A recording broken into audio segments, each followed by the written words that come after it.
Good morning friends. ये Sunday का morning है और मैंने एक कथक जो वर्कशॉप होता है ना उसके लिए रजिस्टर करके रखा था। मैं बीच बीच में ऐसे ऑनलाइन वर्कशॉप करती रहती हूँ अगर कोई भी अवेलेबल होता है तो। और ये गाना ना मुझे बहुत मन कर रहा था। मैंने अपने कथक टीचर से भी बोला था कि आप इसका एक वर्कशॉप करो, पर उनके पास भी टाइम नहीं है। तो ये गाना है नीरज तत्तर ढंग, आप लोगों ने सुना होगा जिनको क्लासिकल म्यूज़िक का थोड़ा शौक होगा। तो ये कथक का प्योर कथक कोरियोग्राफी थी। ये एक्चुअली अष्टपदी बोलते हैं इसको, जिसमें 8 स्टेंजा होते हैं।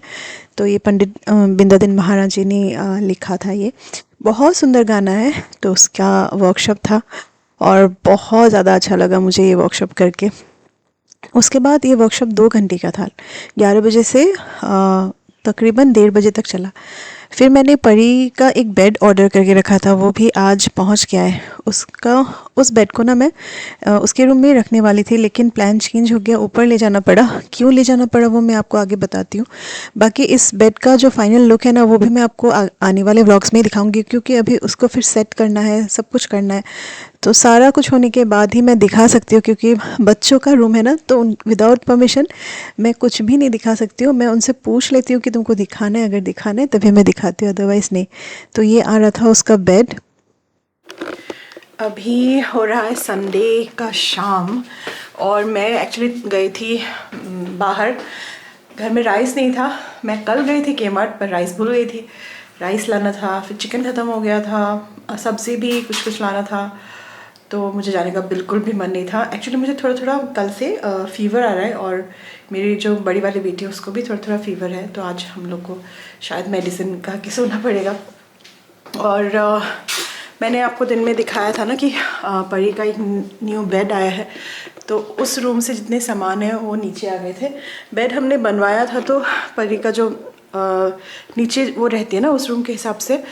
पर उस रूम में अभी एक्चुअली मेरी मदर इन लॉ काफ़ी ज़्यादा बीमार रहती है। तो हम लोगों ने डिसाइड किया है कि मदर इन लॉ को हम लोग यहीं ले आएंगे हमारे पास। तो यहाँ पे रहेगी तो उनको केयर मिल जाएगा।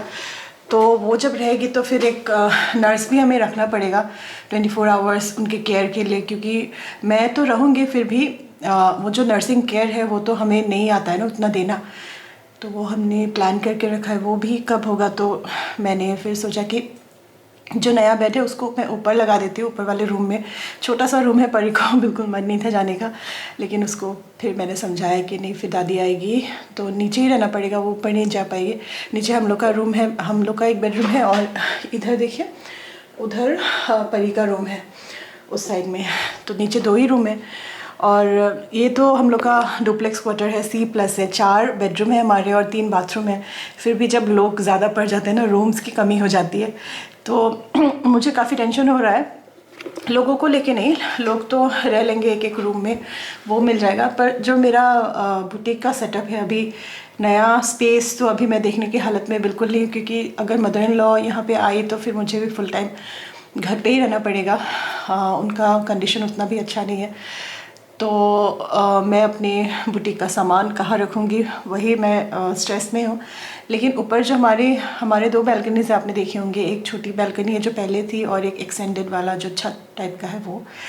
तो मैंने हस्बैंड को बोला कि जो छोटी वाली बैल्कनी है उसको हम लोग कवर कर देते हैं फ्रेम लगा के इस तरह से, ताकि वो भी एक छोटा सा रूम बन जाए, ताकि मैं अपना सामान वहाँ रख सकूँ।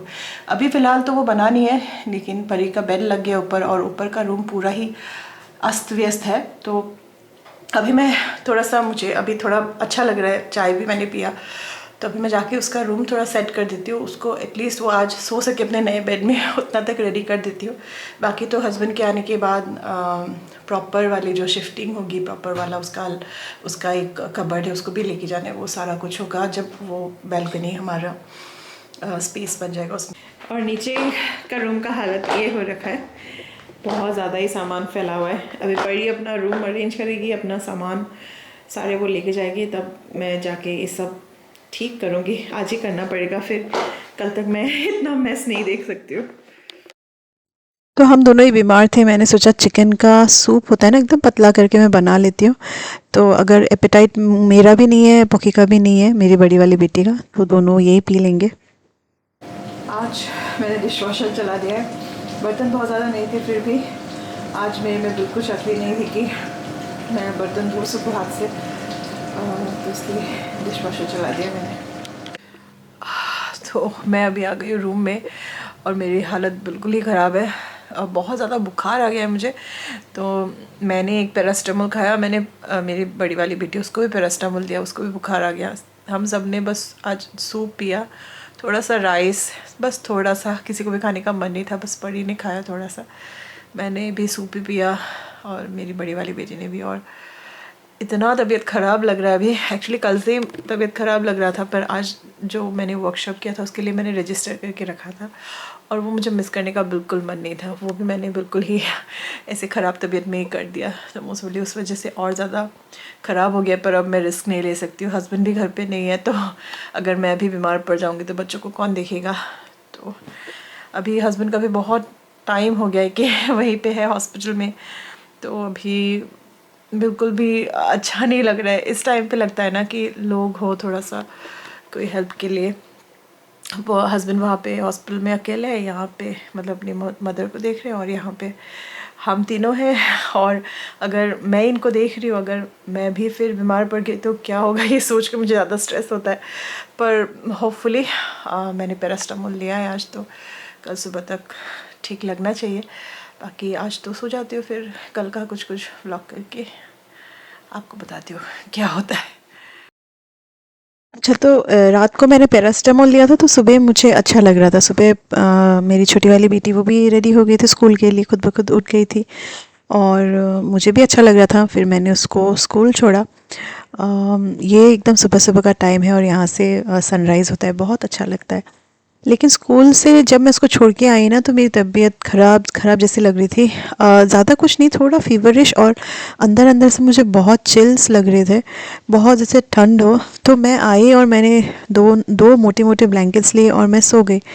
पर एक्चुअली ब्लैंकेट्स लेने के बाद भी मैं काँप रही थी, मुझे बिल्कुल गर्मी नहीं लग रही थी, बहुत ठंड ठंड जैसा लग रहा था। मतलब मेरे पैर ठंडे हो रहे थे, हाथ ठंडे हो रहे थे। तो मैं वही सोच रही हूँ कि ये शायद वायरल फ़ीवर की वजह से चिल्स होते हैं ना, तो वो हो रहा होगा। फिर मैं उठ गई, उठ के मैंने थोड़ा गर्म पानी लिया और वो गर्म पानी का जो ग्लास होता है ना उसको मैंने हाथ से पकड़ा ताकि थोड़ा गर्म लगे, और फिर मैं बाहर इस तरह से मोड़िए में बैठ गई थी धूप में। और बाहर धूप है लेकिन फिर भी हल्का हल्का ब्रीज़ था, तो ठंड ज़्यादा ही लग रही थी मुझे। फिर मैंने अपना कैप भी पहना, सॉक्स तो मैंने पहना ही हुआ था, फिर भी मुझे नहीं लग रहा था अच्छा। फिर मैं ऊपर चली गई बालकनी में, और इस टाइम में मेरी हेल्पर भी आ जाती है। तो बालकनी में मैंने जाके एक गद्दा बिछाया, वहाँ पे एक तकिया लगाया और वहीं पे मैं पड़ी रही जब तक वो आई। फिर मैंने उसको बोला कि मुझे कुछ भी बना के दे दो, चाय ऑमलेट कुछ भी दे दो, मुझे ब्रेकफास्ट खाना है, भूख भी लग रहा था। तब तक मैंने कुछ नहीं बनाया था, मैंने बस परी को भेजा था। फिर पोखी को देखा तो वो भी सो ही रही थी तब तक। तो ये वाला रूम मैंने और रूमी ने साथ में मिलके थोड़ा सा सेट कर दिया। सामान जितने थे ऊपर से लाके बस रखे हुए बेड में, मैंने कुछ भी नहीं किया है। और अभी भी अनसर्टेन है कि यहाँ कितने सामान रहेंगे, क्योंकि जब मदर इन लॉ आएगी तो उनके साथ नर्स भी आएगी तो जगह चाहिए होगा। अभी फ़िलहाल के लिए मैंने यहीं पे रखा है, बाद में करूँगी। और मेरा स्विंग मशीन, मुझे तो बुटीक का काम भी करना था, तो वो कहाँ गया आपको दिखाती हूँ। अभी फ़िलहाल के लिए जब कोई अरेंजमेंट नहीं होगा तब तक मैंने इसको अपने बेडरूम में ही रखा है, क्योंकि ऑर्डर्स मेरे लेके रखे हुए, मैंने कंप्लीट ही नहीं किया, तो वो सब भी करना था। मैंने सोचा था कि थोड़ा घर पे रहूँगी तो थोड़ा सेटल हो जाएगा तो सारे काम मैं कर पाऊँगी, पर अभी ऐसा सिचुएशन हो गया है कि काम नहीं कर पा रही हूँ। रोज़ कुछ ना कुछ प्रॉब्लम होते हैं। बाय द वे वो ब्लैंकेट, उसको मुझे उस रूम में ही जाके रखना है। यहाँ पे है ब्लैंकेट, वो एक्स्ट्रा है, तो मैंने चेयर में रखा है। और बाकी मेरी जो बड़ी वाली बेटी है उसको भी डिहाइड्रेशन हो गया है लूज़ मोशन की वजह से, तो मैं आज उसको हॉस्पिटल लेके जाऊंगी। पर अभी के लिए मैं उसको ORS थोड़ा सा पिला के आती हूँ। तो मैं अभी फ्री होके आई हूँ। बहुत ही ज़्यादा थकान जैसा लग रहा है, अंदर से ठंड जैसा लग रहा है, जैसे अंदर से बहुत काँप रही हूँ मैं। और लगता है कि वायरली हो गया है मुझे पूरी बॉडी में, मतलब बॉडी एक जो होता है वो है। फिर मेरी बड़ी वाली बेटी, उसको भी लूज़ मोशन है, कुछ भी खाती है तो हो जाता है, तो मैंने उसको ORS दिया है अभी। और प्लांटेन होता है ना, जो कास्कॉल बोलते हैं हम उसको, कच्चा जो केला, उसको बॉईल करने का बोला है, उसको खिलाऊंगी और उसके बाद उसको हॉस्पिटल ले जाऊंगी। अभी हॉस्पिटल ले गई तो मैं फंस जाऊंगी, फिर छोटी वाली बेटी को स्कूल से लाना है तो उसको ला के रख के फिर हम दोनों ही हॉस्पिटल जाके दिखा लेंगे, अपना मेडिसिन वगैरह ले आएंगे। और बाकी ये व्लॉग मैं यहीं पे एंड करती हूँ। होप करती हूँ आपको ये व्लॉग पसंद आया होगा, और अगर पसंद आया तो मेरे चैनल को प्लीज़ फॉलो, शेयर, सब्सक्राइब कर दीजिए। दिमाग ही काम नहीं कर रहा है। Bye for now guys.